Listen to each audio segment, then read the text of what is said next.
Hola, ¿cómo están? Muy buenas tardes. Hola Ulises, ¿cómo te va? Gracias por estar siguiendo.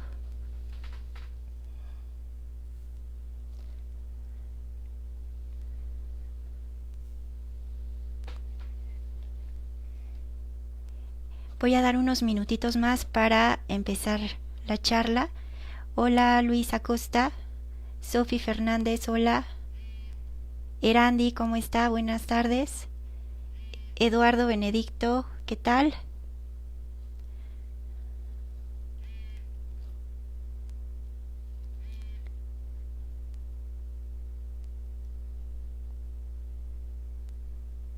Virgilio, Vicente, ¿qué tal? Buenas tardes.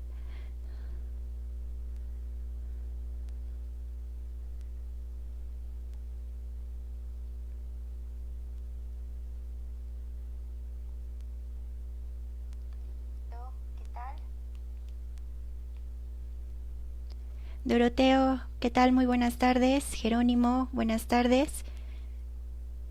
Si me pueden compartir de qué parte nos están viendo. Martín, Francisco, buenas tardes. ¿Qué tal Arturo? Saludos también. Eduardo,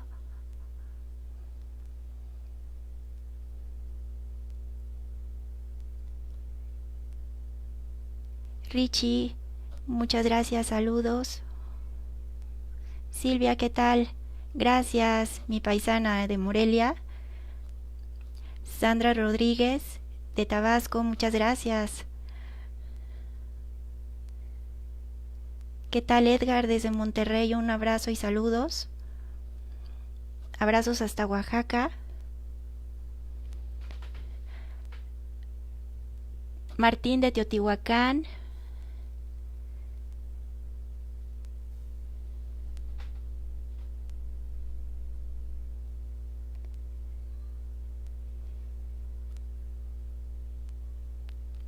De La Laguna, Guadalajara, muchas gracias por estarnos siguiendo. Estamos dando unos minutitos para que se puedan conectar un poquito de más espectadores y poder empezar en tiempo.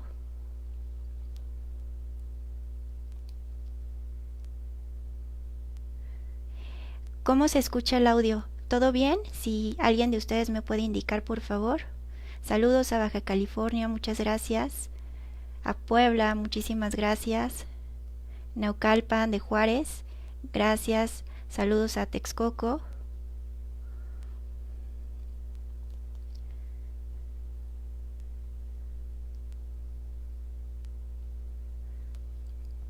Virgilio, ¿qué tal?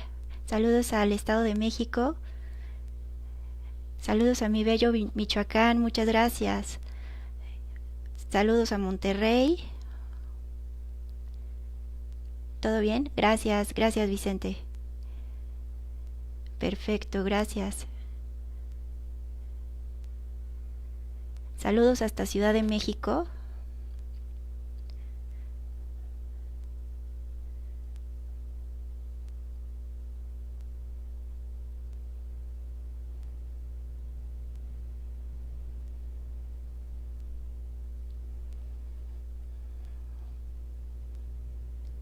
Saludos a Puebla, gracias que nos están aquí siguiendo.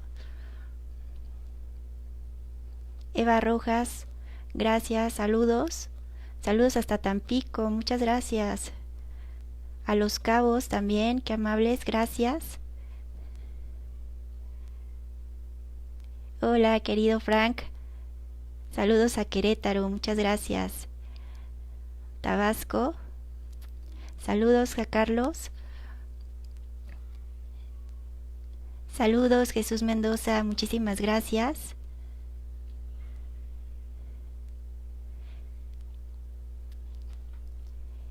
Yo creo que un minutito más y empezamos, ya son las 5.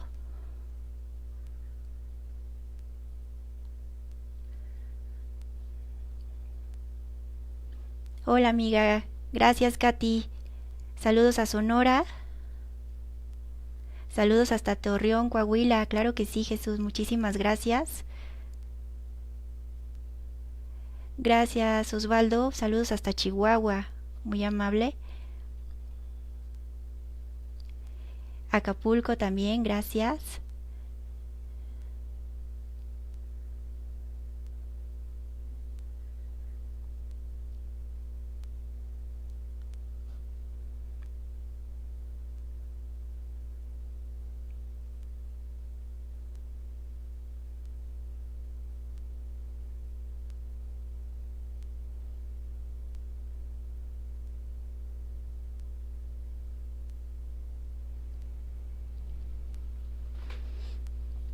Saludos a Veracruz, a Puebla, muchas gracias.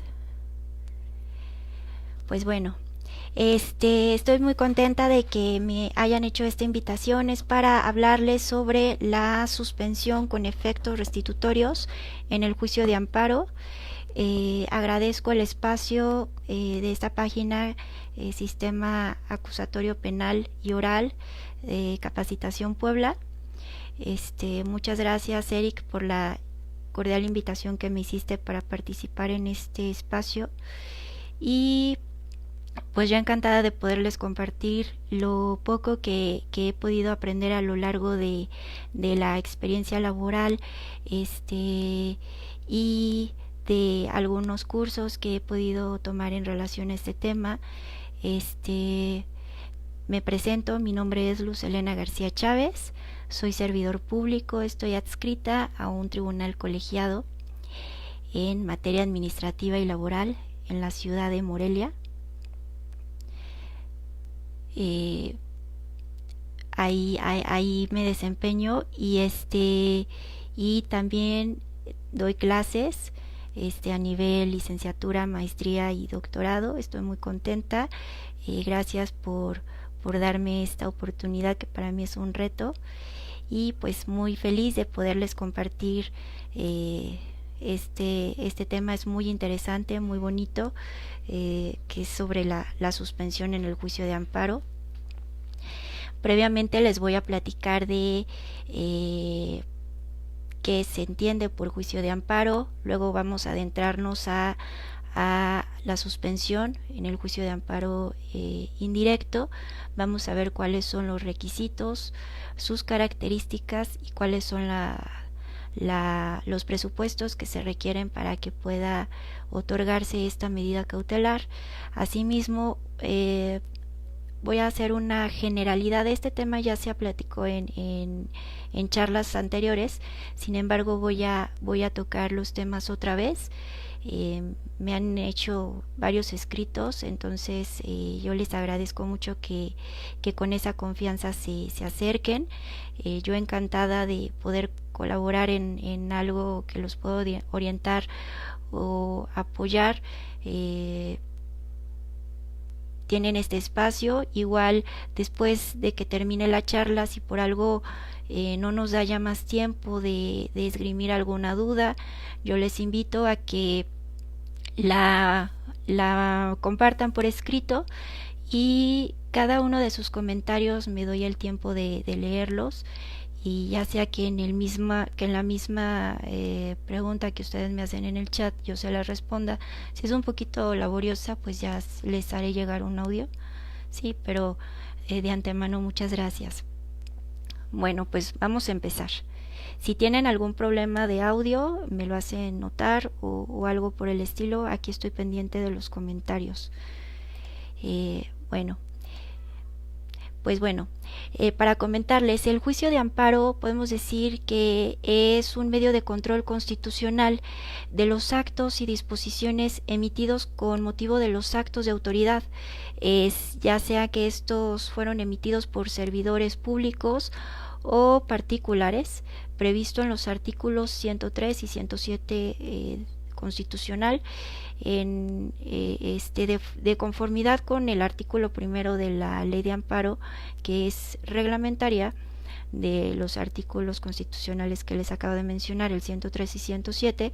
Digamos que tiene por objeto resolver todas aquellas controversias que se susciten por normas generales, actos u omisiones de autoridad que violen los derechos humanos, reconocidos y las garantías otorgadas para su protección por la Constitución Política de los Estados Unidos Mexicanos, así como también por los tratados internacionales de los que México sea parte.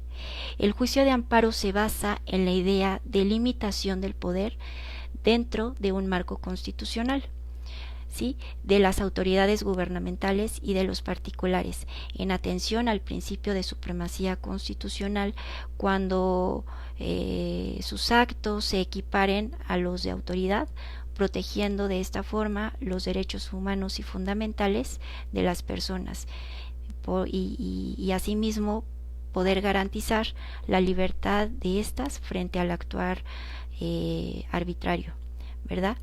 Entonces, cuando nosotros presentamos un juicio de amparo, podemos solicitar la suspensión dentro de... Voy de nuevo. El juicio de amparo, digamos que tiene dos vertientes. Puede ser indirecto y puede ser directo.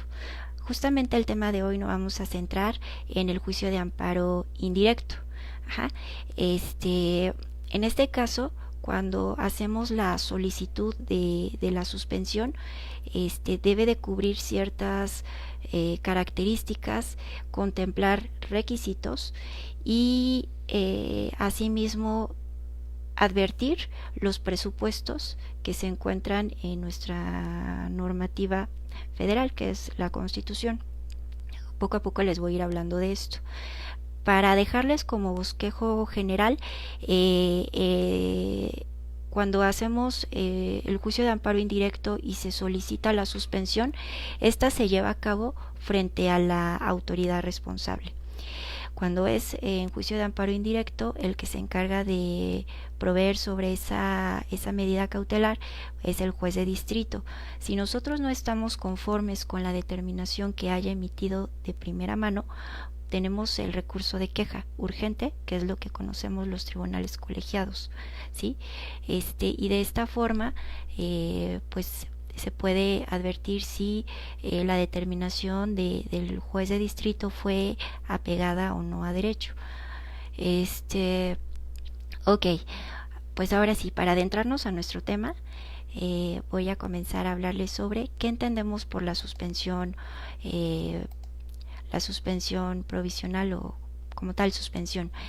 Digamos que es una providencia cautelar por cuanto que significa una apreciación preliminar de la existencia de un derecho con el objeto de anticipar provisionalmente algunos efectos de la protección definitiva y por ese motivo no solo tiene eficacia puramente conservativa, sino que también puede asumir el carácter de una providencia constitutiva, que ahorita más adelante lo vamos a estar viendo, o parcial y provisionalmente restitutoria, que también de eso vamos a estar platicando ahorita cuando veamos ejemplos de suspensión, ahora sí que con efectos restitutorios, ¿sí? Cuando tales efectos sean necesarios para conservar la materia del litigio e impedir perjuicios irreparables a los interesados.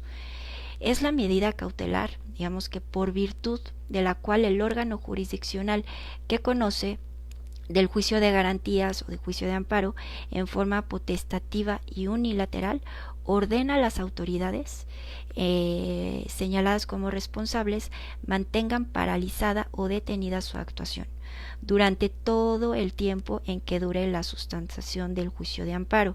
Recordemos que la determinación de esta medida cautelar es accesoria a la principal y esta pierde sus efectos una vez que se resuelve el juicio de amparo, ¿sí? Hasta en tanto, lo que les decía, se dicte sentencia definitiva.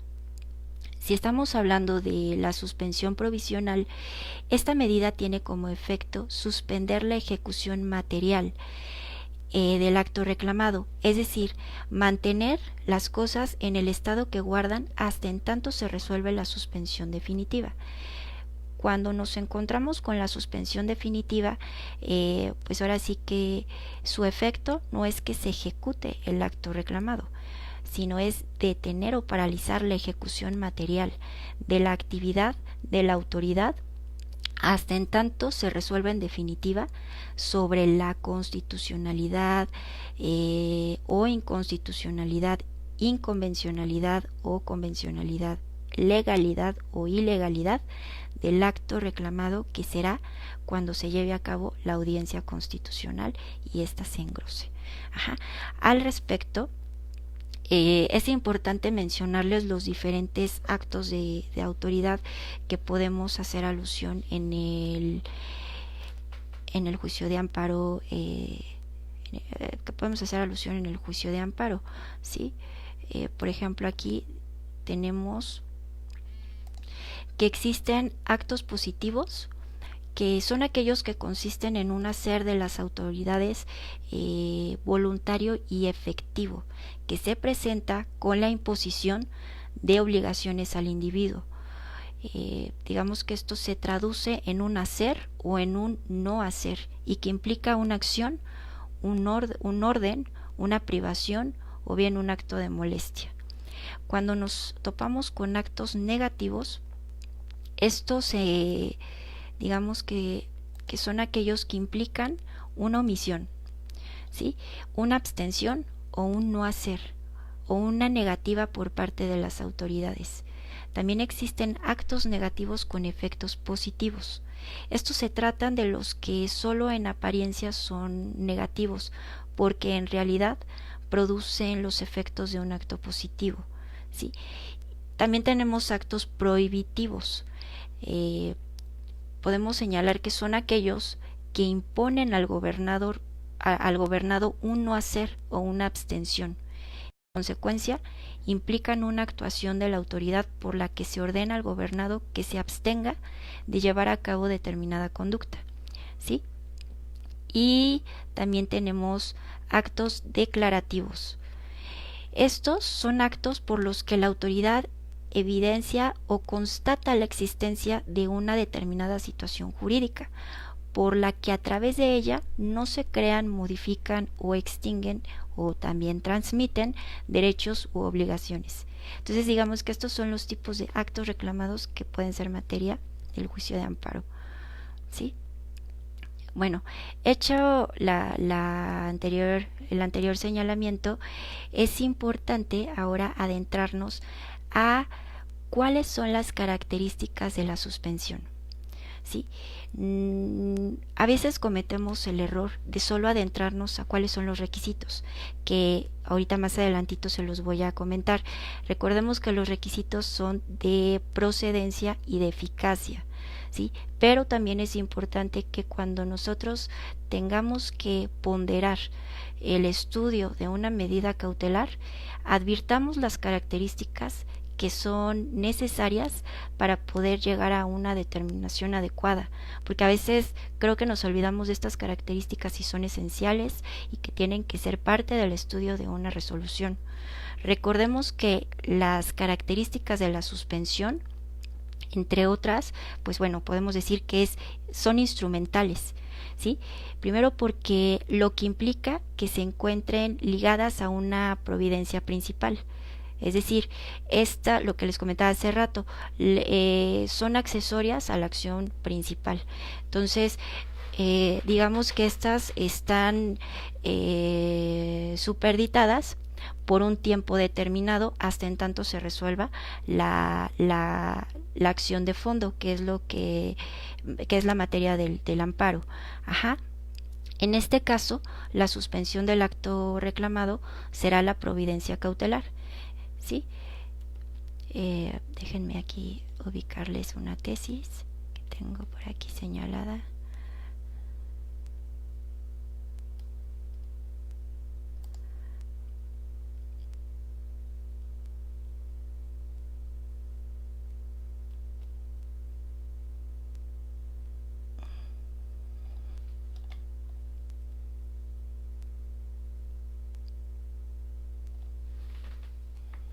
Bueno, entonces ese es como uno de los rasgos de las características de la suspensión. También tenemos otra de las características que son provisionales, es decir,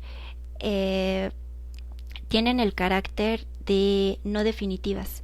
Lo que ahí se dicte, digamos que van a desaparecer y perderán su eficacia cuando se dicte la resolución principal. También no perdamos de vista otra de las características de las medidas cautelares, que es la urgencia. Lo característico de las medidas cautelares es que han de adoptarse con urgencia. Precisamente ahorita lo vamos a ver más a fondo cuando nos adentremos a los presupuestos, que es el peligro en la demora. ¿Sí? Precisamente por eso tienen esa característica de urgencia. Variabilidad. Es importante también que tengamos en cuenta esta característica, que justamente se refiere al hecho de que, según las exigencias de cada caso en particular, la medida debe ser valorada. Es decir, esta está sujeta aún antes de que se dicte la resolución principal. También está sujeta a que puede modificarse, ¿sí? Ya dependiendo del estudio que se haga, entonces vamos a ver ahí cuáles son lo pertinente que la autoridad debe tomar en cuenta para que pues sea efectiva esa medida cautelar. Y bueno, también lo que les comentaba aquí, no perdamos de vista el estudio de la proporcionalidad. Las medidas cautelares que tengan como efecto material la restricción de derechos fundamentales necesariamente deben de ser decretadas a partir de un test de proporcionalidad. Siempre tenemos que tener en cuenta cuáles son las ventajas, desventajas, y hacer un estudio a conciencia de lo que nosotros intentamos que viva, ¿sí? Porque muchas veces esa materia o ese bien que se intenta proteger, si no hacemos un estudio ahora sí que con cuidado, pues podemos tener el riesgo de que cuando se estudie en el fondo de la acción, es decir, en el juicio de amparo, pues la materia deje de existir o se haya consumado o pueda causar algún inconveniente en donde ya no se pueda llevar a cabo esta cuestión, ¿sí? Aquí déjenme compartirles una crítica a una de las tesis que me parece hace que se pierda la naturaleza propia de la suspensión provisional. Es de la segunda sala y es del año 2017. Ahorita checo el dato porque no recuerdo el registro, no la tengo aquí a la mano, pero a grosso modo, digamos que esta tesis hace que la medida cautelar se vuelva netamente garantista, ¿sí? En donde se pierde, pues ahora sí que el poder tenerlo el gobernado al alcance, un medio o un recurso efectivo. Esta tesis nos hace alusión a que a que los tribunales colegiados no podemos darle el trámite de estudio sin antes no se encuentra debidamente notificado el proceder de que se promovió un recurso de queja cuando no se está de acuerdo con la determinación del juez de distrito, ya sea que haya negado la suspensión provisional o la haya concedido. Para mi punto de vista, esta tesis yo creo que hace que se pierda la eficacia de esta medida cautelar, justamente porque cuando corresponde conocer al tribunal y llegan los autos, yo me he topado de que por este candado que le han puesto a este recurso se tiene que decretar sin materia, ¿sí? Porque justamente cuando el juez de distrito manda los autos al tribunal colegiado, pues nos topamos de que ya incluso ese mismo día celebra la audiencia incidental. Entonces, pues nada más avisa al colegiado que ya resolvió y por tanto pues ya no podemos entrar al estudio de la materia de la suspensión provisional. Ya tendría que ser con otro estudio que es a través del recurso de revisión. Pero de algún modo, si somos conscientes de la temporalidad que tarda un órgano jurisdiccional en dar respuesta a esta cuestión, pues podemos advertir que le corta la eficacia a este recurso que tienen como alcance los gobernados, ¿no? Entonces, no sé, yo creo que sería un buen tema estudiar este punto, porque, insisto, desde mi punto de vista, no sé si ustedes lo compartan, esta tesis pues corta la eficacia de este recurso efectivo que se debe de tener al alcance porque pone candados, ¿no? Pero bueno, esa es una crítica personal a esta tesis de la segunda sala. Igual ya ahorita si me dan oportunidad en lo que les estoy leyendo comentarios y contesto alguna duda, ahorita les doy el dato de esa tesis que para mí no está muy bien vista.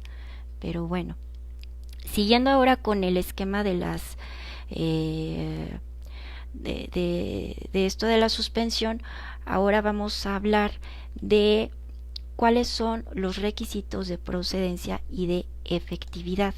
¿Sí? Recordemos que la suspensión en el juicio de amparo es una institución jurídica que tiene como finalidad el paralizar los actos reclamados a efecto de conservar la materia del juicio y durante su tramitación, y asimismo evitar mayor perjuicio a los agraviados. ¿Sí?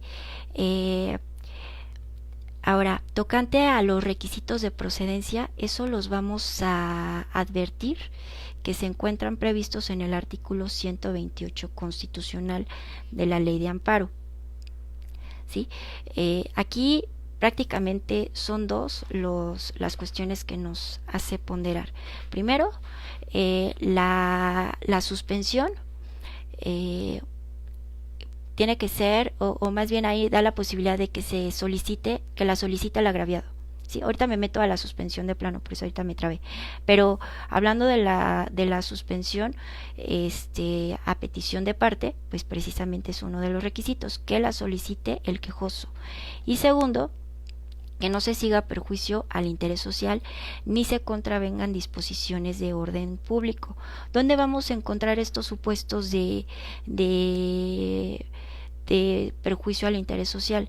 Justamente el artículo 129 nos hace alusión a hipótesis en donde pues se hace planteamientos de causas en donde se pueda causar perjuicio al interés social. Si no se encuentra dentro de ese margen, entonces pues digamos que se cumple el requisito 2 de lo que nos menciona de la procedencia. Ajá. También es importante comentarles que el incidente de suspensión se tramita por separado y por duplicado cuando es a petición de parte, ¿sí? Y el mismo artículo 128 en su párrafo segundo nos hace alusión a que no serán objeto de la suspensión las órdenes o medidas de protección dictadas dentro de la legislación aplicable por alguna autoridad administrativa o jurisdiccional para salvaguardar la seguridad o integridad de una persona y la ejecución de una técnica de investigación o medida cautelar concedida por autoridad judicial. ¿Sí? También más adelantito, cuando ya estemos viendo las hipótesis de la suspensión con efectos restitutorios, les voy a señalar una tesis donde hace alusión a esto, que no podemos ir más allá de lo que nos transmite en su escrito el quejoso, ¿sí? De algún modo, pues ahí tenemos que delimitar. Nosotros no podemos ir más allá del acto reclamado que nos señala y de la petición también que se advierte de su escrito. No confundamos ahora sí que suplir la deficiencia de la queja con cuestiones que ni siquiera se hacen mención ahí. Sí es importante como que por lo menos que exista una causa de pedir para que nosotros podamos adentrarnos a ese mundo. Ajá.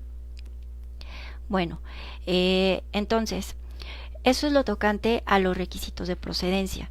Ahora, en relación a los requisitos de eficacia, se refieren, digamos, a las condiciones que el quejoso debe de llevar o llenar para que surta efectos la suspensión concedida, y que, a diferencia de los requisitos de procedencia, los de efectividad se refieren a la causación de los efectos de dicha medida. Y bueno, si queremos tener un parámetro de dónde podemos encontrar estos requisitos, los vamos a advertir en los artículos 132 a 137 de la Ley de Amparo. ¿Sí? Bueno, ahora, una vez que ya hicimos el estudio de los requisitos de procedencia y los requisitos de eficacia, eh, y además haber hecho el estudio de las características que les acabo de mencionar de las medidas cautelares, es decir, el test de proporcionalidad, que es instrumental y demás, ahora vamos a advertir los presupuestos que debe contemplar una medida cautelar. ¿Sí? Estos son la apariencia del buen derecho y el peligro en la demora. Digamos que estos se refieren a la buena fe, a la credibilidad, a que bajo protesta de decir verdad de mi demanda se desprenden los hechos de lo que yo estoy dándole a conocer a la autoridad en relación aquí a los inconvenientes del cual yo estoy motivando pues mi queja, ¿no? Mi malestar en relación a ese acto de autoridad. Entonces aquí el juez tiene que ponderar esa apariencia del buen derecho. También es importante advertir otro de los presupuestos, que es el peligro en la demora. Este lo van a encontrar en la anterior, pues ahora sí que antes de la modificación de la ley de amparo se encontraba previsto en el artículo, es el 124 si no mal recuerdo, y actualmente se encuentra en el 147. Ahí nos habla precisamente de que es otro de los presupuestos, que el peligro en la demora pues se refiere a que con el solo hecho del transcurso del tiempo los efectos de la decisión final resultan prácticamente inoperantes. ¿Sí? Bueno, entonces ya una vez hecho el reencuentro de cuáles son las características, cuáles son los requisitos de procedencia y de eficacia, y cuáles son los presupuestos constitucionales que debe advertirse en esta medida cautelar, no olvidemos que es la apariencia del buen derecho, peligro en la demora, que no se contravenga ninguna disposición de orden público. Este último lo van a encontrar en el artículo 107, fracción décima, ¿sí? Constitucional. Pues vamos a hablar ahora de los casos en que procede la suspensión con efectos, ¿sí?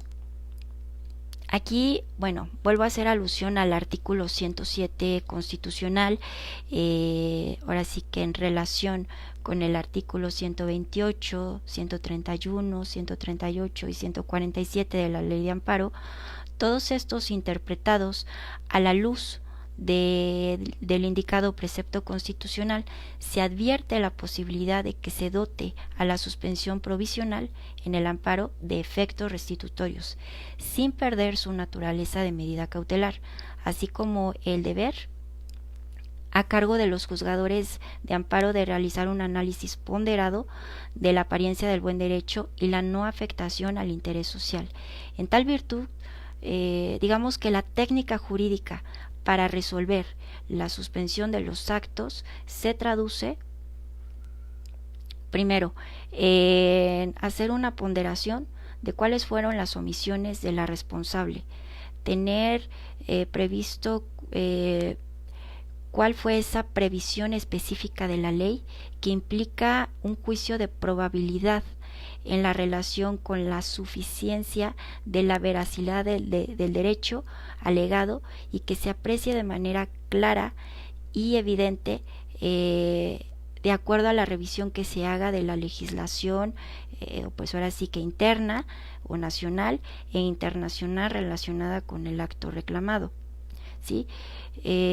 Otro punto que les comentaba pues es justamente incluir en esa técnica jurídica la valoración de los hechos narrados bajo pues la protesta de decir verdad de aquí del promovente, ¿sí? Y bueno, y como otro punto, pues es hacer una armonización de los principios de interdependencia e indivisibilidad del derecho humano trastocado y con el fin de constatar si se pone en riesgo el disfrute de los diversos derechos de la persona.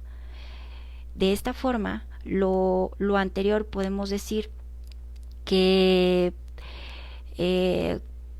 pues ahora sí que mediante la suspensión provisional se pueden constituir derechos que el quejoso no tuviera antes de presentar la demanda, ¿sí? O sea, aquí tenemos que advertir cuáles son los derechos que han sido afectados, y con el otorgamiento de la suspensión se le van a restituir en su goce, ¿sí?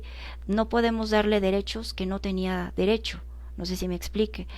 Aquí viene a colación mi comentario del párrafo segundo de lo que contempla el artículo 128 de la ley de amparo, sí, que no podemos, por ejemplo, si hay una medida cautelar que se esté llevando en otro juicio, ya sea de una instancia penal o familiar, por ejemplo, que haya una restricción en el régimen de visitas, pues a través del amparo, pues no se va a poder romper pues esa medida cautelar, ¿no? Justamente por esto, ¿sí?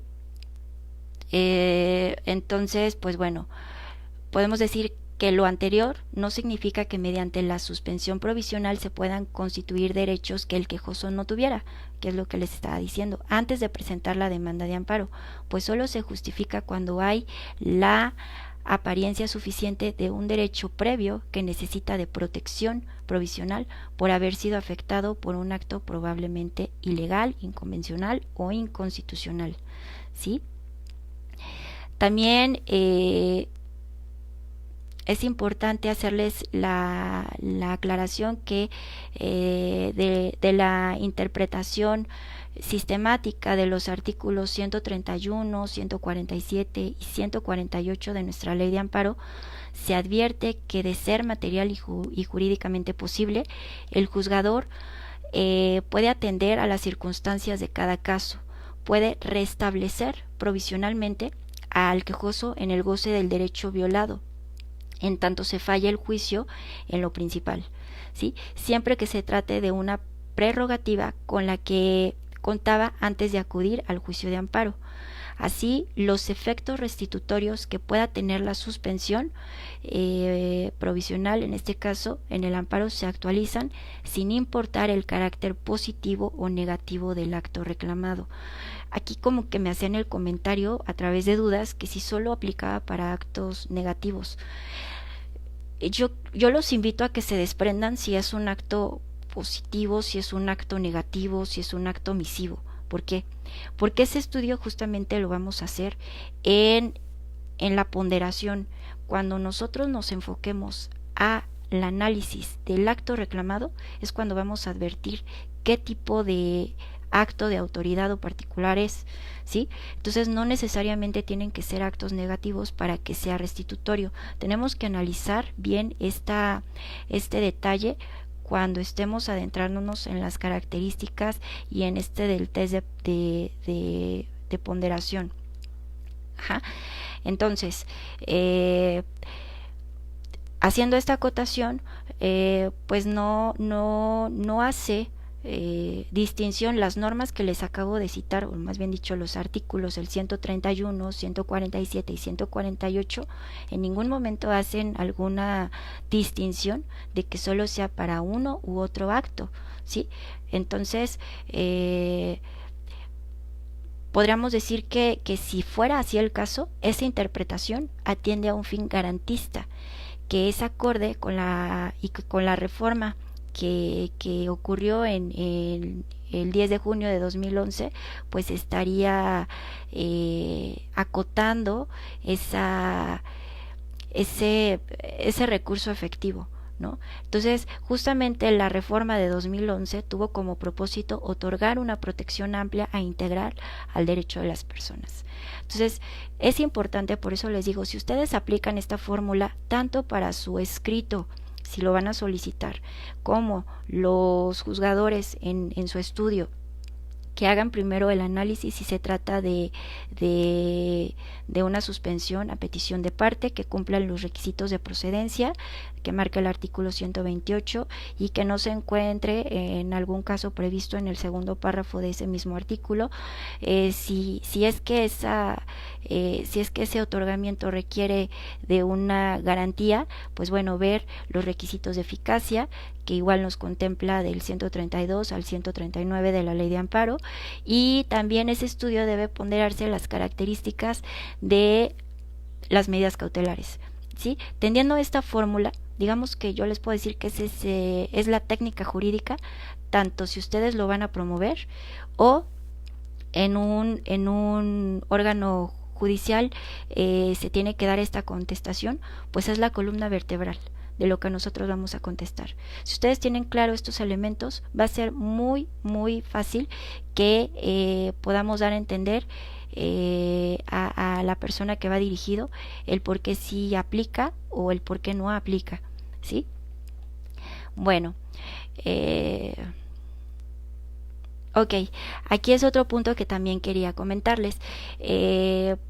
La anterior Ley de Amparo, en su artículo 128, último párrafo, y en la vigente, que lo podemos contemplar en el 147, se advierte que en los casos en que la suspensión sea procedente, el órgano jurisdiccional deberá fijar la situación en la que habrán de quedar las cosas y tomará las medidas pertinentes para conservar la materia del amparo hasta la terminación del juicio, lo cual significa que el juzgador está legalmente facultado para precisar, conforme a su prudente arbitrio, las consecuencias y o estatus legal en que deba quedar las cosas a partir de que se conceda la medida cautelar, sin importar que para ello sea parte de los efectos propuestos por el quejoso en su escrito, ya sea por maximizarlos o ajustarlos a las necesidades del caso, pues lo que se trata es de conservar la materia del juicio de amparo y no de limitar mecánicamente el proveer de la suspensión en los términos estrictos planteados por el quejoso. Sería como donde quedaría pues una de las virtudes de las que goza el juzgador, ¿no? Que es precisamente la autonomía, la independencia, la imparcialidad, la excelencia, el profesionalismo. No necesariamente, aunque tú me estés diciendo algo que a tu parecer es mejor, a lo mejor desde mi óptica va a ser mejor que te la otorgue con otros términos, porque finalmente llevamos el mismo camino, que es salvaguardar ese bien que se intenta proteger, ¿sí? Entonces, pues bueno, a grosso modo aquí el juzgador puede conceder la suspensión con efectos y consecuencias distintas a las propuestas por el quejoso, pero aquí, ojo, no por actos no reclamados en la demanda, que es lo que yo les decía. Sí es importante que ustedes citen cuáles son los actos reclamados, porque también no podemos ir más allá de lo que nos están solicitando, ¿sí? Bueno, ¿qué más? Ok, aquí viene un caso importante como ejemplo, ¿sí? ¿Qué pasa cuando hay un juicio de interdicción? ¿Sí? Por ejemplo, aquí nos dice el artículo 147 de la Ley de Amparo, obliga al juzgador a analizar cada caso concreto, sin importar si el acto reclamado tiene el carácter positivo, negativo u omisivo, que era lo que anteriormente les comentaba. Ahí no estrictamente te está diciendo solamente se otorga para actos negativos, no viene ninguna restricción. Entonces quitémonos ese chip y vamos a adentrarnos si es un acto positivo, negativo u omisivo y qué consecuencias jurídicas va a tener. Tenemos que hacer ahí el test de valoración y ponderación, por lo que debe ponderarse lo que les decía, la naturaleza de la violación alegada con la apariencia del buen derecho y la afectación o perjuicio que ocasiona ese acto, para establecer los derechos humanos en disputa y la necesidad de garantizar su eficacia inmediata. En ese sentido, si se hace valer la violación del derecho humano de acceso a la justicia, derivado de la existencia de una dilación inexcusable en un juicio de interdicción, con motivo de diversas suspensiones al propio derecho y a la quejosa cuando aduce encontrarse en un estado vulnerable. Por ejemplo, ahí tengo un ejemplo que nos habla de una persona con edad avanzada, ¿sí? Y que justamente el juicio en donde ella es parte, pues no tiene justificación del por qué la autoridad lo está dilatando. En ese aspecto se debe tener en consideración esa vulnerabilidad para actuar con diligencia excepcional, dada la interrelación entre la brevedad del proceso y el goce efectivo de los derechos. Ajá. Por lo que, aun cuando se trate de actos negativos, es posible conceder la suspensión provisional con efectos provisionalmente restitutorios, conforme a la apariencia del buen derecho y el peligro en la demora, pues digamos que una paralización del procedimiento implica violación al artículo 17 constitucional si la autoridad responsable deja de cumplir injustificadamente con su obligación de administrar justicia dentro de los plazos y términos que la ley provee. Máxime si se trata de dilucidar sobre la capacidad jurídica de ejercicio de una persona, lo que se vincula con lo que les comento de derechos de acceso a justicia, de igualdad y de no discriminación. También tiene que ver con el debido proceso, así como el derecho de audiencia y a una vida independiente, a la privacidad, a la libertad de expresión, participación e inclusión a la sociedad, entre otros, los cuales, por mandato constitucional y jurisprudencial del parámetro de regularidad constitucional, deben ser protegidos, respetados, garantizados por la autoridad responsable. ¿Sí? Entonces, por ejemplo, aquí, ¿qué pasa? A lo mejor una parte se encuentra en un estado de vulnerabilidad en donde quizás su juicio lo inició en 2010 y no se justifica el por qué este retraso, y esa persona que a lo mejor en ese momento tenía 70 años, por situaciones de enfermedad, de edad, lo que sea, pues se puede volver ya más vulnerable a que su situación jurídica se resuelva. Entonces todos esos aspectos los tiene que contemplar el juzgador al momento en que se solicite esta medida cautelar, que es con efectos restitutorios. Y es importante que se haga todo el estudio precisamente para cuando se pondere su otorgamiento, se especifiquen bien cuáles van a ser esos efectos, que entre ellos pues va a ser que resuelva de una forma pronta y que le garantice pues este acceso a la justicia a esta persona que se encuentra en un estado de vulnerabilidad. Entonces, este es un ejemplo de pues ahora sí que de suspensión con efectos restitutorios provisionales.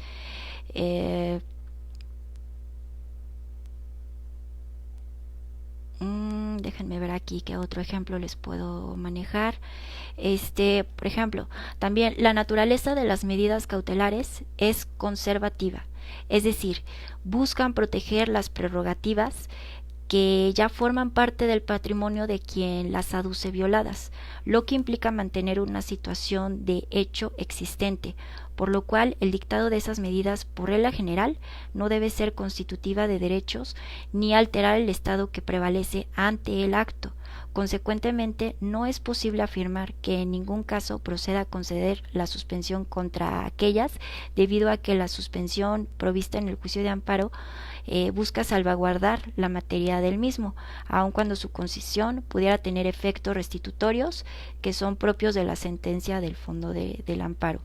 ¿Sí? Este es otro caso interesante. ¿Qué pasa con los niños, las niñas, los adolescentes migrantes? Aquí es muy importante la suspensión. Esta se decreta de oficio en el amparo, ¿sí?, contra precisamente su deportación cuando se encuentren detenidos en estaciones migratorias. ¿A qué nos referimos con esto? Los artículos 164 de la Ley de Amparo, si hacemos una interpretación de ese con el artículo 66, el 107, el 109 y 112 de la Ley de Migración, así como por el protocolo de actuación para quienes imparten justicia en los casos que afecten a personas migrantes y sujetas a protección internacional, se desprende una serie de medidas que coadyuvan a priorizar el respeto de los derechos de las niñas, niños y adolescentes migrantes, acompañados o no por familiares, detenidos en estaciones migratorias, que se deben adoptar a la luz de los principios de separación y unidad familiar, respetando en todo momento el interés superior del infante, los cuales el juzgador no puede soslayar. En estas condiciones es importante que el juez de distrito o en su caso los magistrados del tribunal colegiado, si lo ven en queja, ¿sí?, que conozcan del amparo, deben analizar el asunto bajo la óptica encaminada a la búsqueda y aplicación de medidas alternativas a la detención en la estación migratoria, en que ésta se utilice como último recurso, al tratarse per se de una privación de la libertad personal, cualquiera que sea su forma de denominación, es decir, aseguramiento o alojamiento, ¿sí? De no ser posible un alojamiento distinto, entonces debe examinar que se cumplan y garanticen sus derechos mientras dure su estadía en ese lugar. Por tanto, cuando se decrete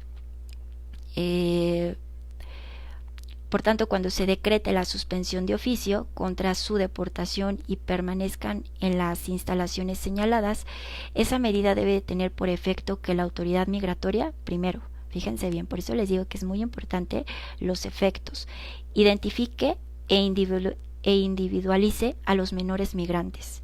Segundo punto, debe especificar la temporalidad de la detención y si han tenido derecho a asesoría y representación jurídica durante ese lapso. Otro punto es que corrobore el estado de salud o quienes tienen necesidades específicas, en caso de que se trate de lactantes, por ejemplo, ¿no? Otro punto es provea la designación de algún tutor o representante legal, o también algún traductor o intérprete que facilite la comunicación, ¿sí? Otro punto que se debe tocar en esta cuestión para efectos es que canalice a los menores al Sistema Nacional para el Desarrollo Integral de la Familia, a los sistemas estatales del DIF y a la Ciudad de México, en su caso, ¿sí? O bien, los ponga en contacto con el consulado de su país, salvo que puedan acceder al asilo político o al reconocimiento de la condición de refugiado. Y también pues que la Procuraduría Federal de Protección de las Niñas, Niños y Adolescentes, en el ámbito de su competencia, adopten las medidas necesarias para supervisar y vigilar que quienes no están acompañados de familiares tengan un espacio específico en la estación migratoria, distinto del que los adultos, y que cuenten además con áreas separadas los niños, las niñas y adolescentes, y que además implemente un plan inmediato para asegurar las alternativas de libertad. En caso de que los menores acompañados, o bien los planes de alojamiento alternativo para quienes estén solo, ¿sí? Entonces, por ejemplo, en este caso sí es importante que aquí el juez haga toda esa ponderación y el establecimiento de los efectos para una medida con efectos restitutorios, como este caso que les platico. Ok, también tengo aquí otro caso muy interesante, que es sobre la suspensión con efectos restitutorios cuando la autoridad responsable, en este caso fue una junta laboral, omitió proveer sobre las medidas cautelares solicitadas en la demanda por una trabajadora embarazada despedida para que se le otorgue el servicio de seguridad social. ¿Qué pasa en esta situación? Si la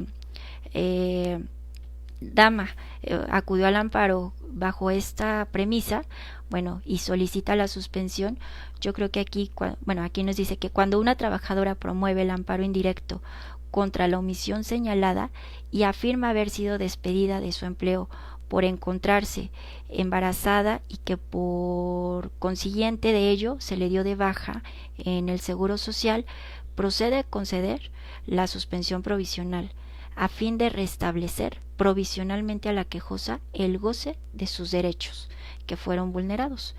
Ahora sí que aquí vamos a acotar los términos del 147 en relación con el 138 de la Ley de Amparo, considerando la figura de la apariencia del buen derecho, donde se encuentra inmersa la noción de peligro en la demora, pues ante la circunstancia de su embarazo presupone que el despido ocurrió con motivo de un acto discriminatorio del patrón ante su situación de mayor vulnerabilidad, ¿sí?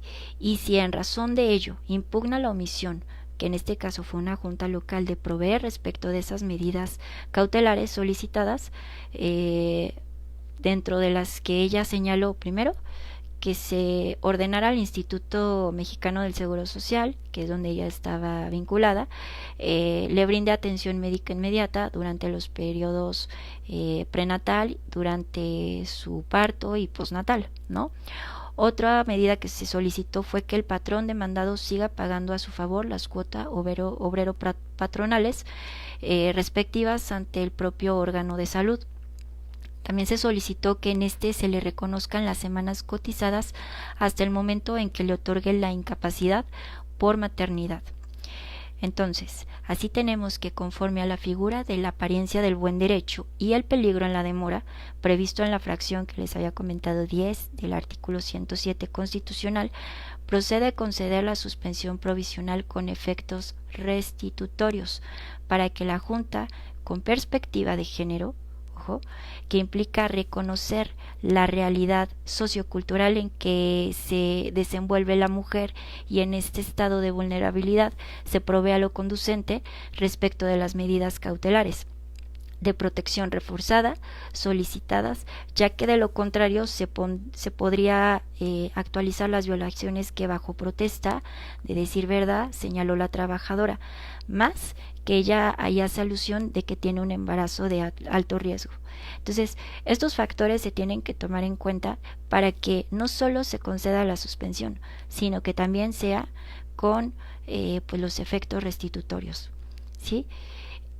Otro ejemplo que de hecho aquí fue muy sonado en Michoacán, no sé si ustedes que nos, igual aquí ahorita voy a estar leyendo en relación a esta pregunta que les voy a hacer, lo notaron, pero en relación al tema de salud, el doctor Gumecindo García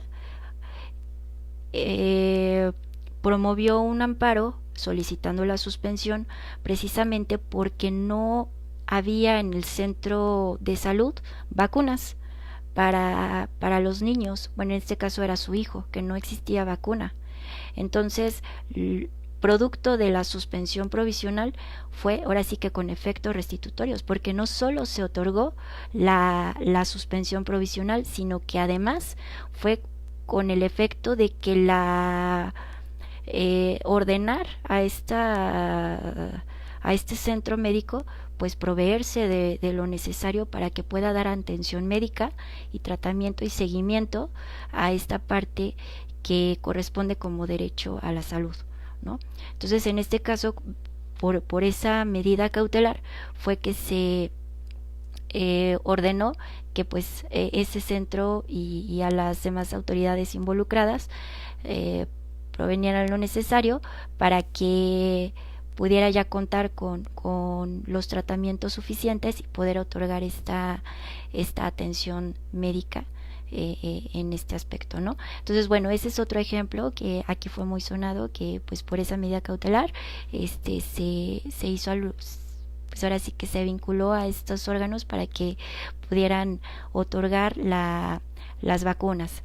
Ajá.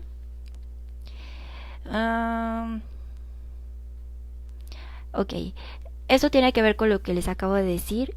Por ejemplo, la doctrina constitucional de la Suprema Corte de Justicia de la Nación advierte que originariamente la suspensión en el juicio de amparo se concibió como una medida cautelar que ordenaba la paralización de actos positivos. Sin embargo, a partir de la reforma constitucional de julio de 2011, el artículo 107, fracción décima constitucional, establece que los actos reclamados mediante el juicio constitucional, siempre que su naturaleza así lo permita, puede ser objeto de suspensión en los casos y condiciones que lo determine la propia ley de amparo. Así, se encuentra explícito en el artículo 147, que es donde nos señala sobre los efectos restitutorios provisionales, siempre y cuando se cumplan con los requisitos del diverso 128. Aclaro aquí, siempre también que no nos encontremos bajo una suspensión de plano. Al haberse realizado el juzgador un análisis ponderado de la apariencia del buen derecho y el interés social.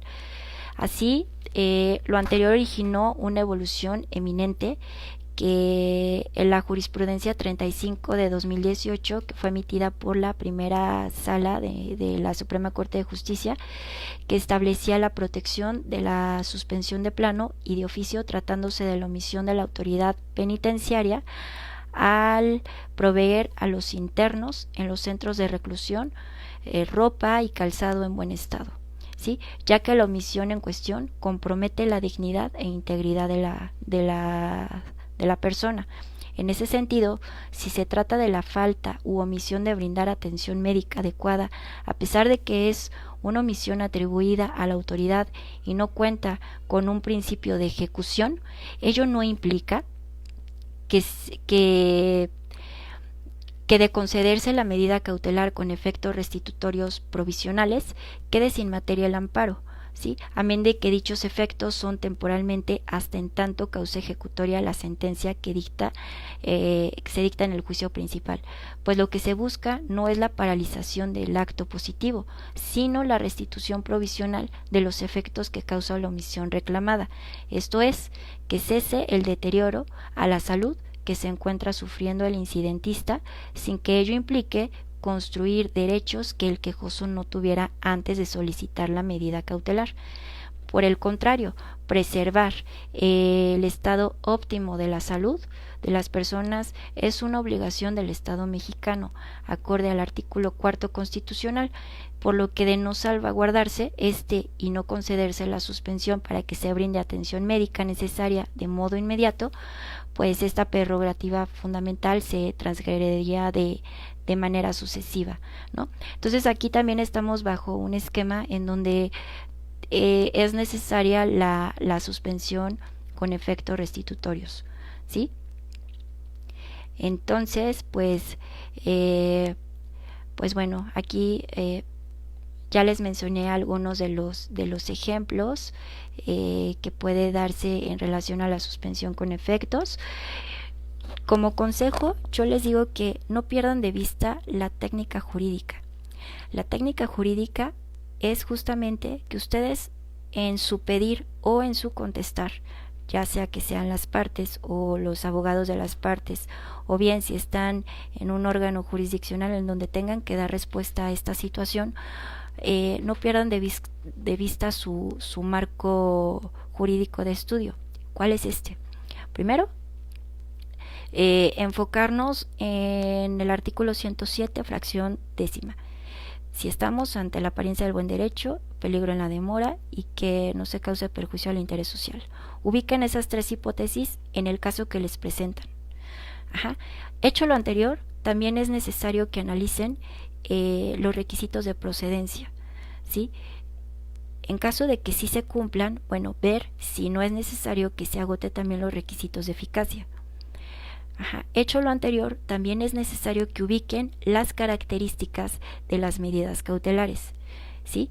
No perdamos de vista que esas características pues hacen alusión a hacer un examen de test de proporcionalidad, advertir la instrumentalidad, la provisionalidad, la urgencia y la variabilidad de esas medidas, ¿sí?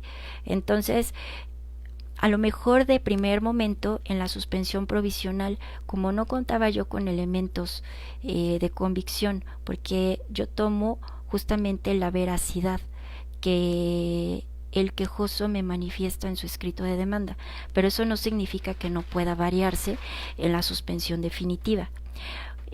Ahora sí que ya una vez que se lleve a cabo la audiencia incidental es donde vamos a poder tener más elementos de convicción y vamos a poder quizá permanecer con la idea que se hizo en la suspensión provisional, o podemos enriquecerla o podemos cambiar de opinión, ¿no? Porque a lo mejor del informe previo justificado se advierten otros elementos, o también porque se hicieron algunas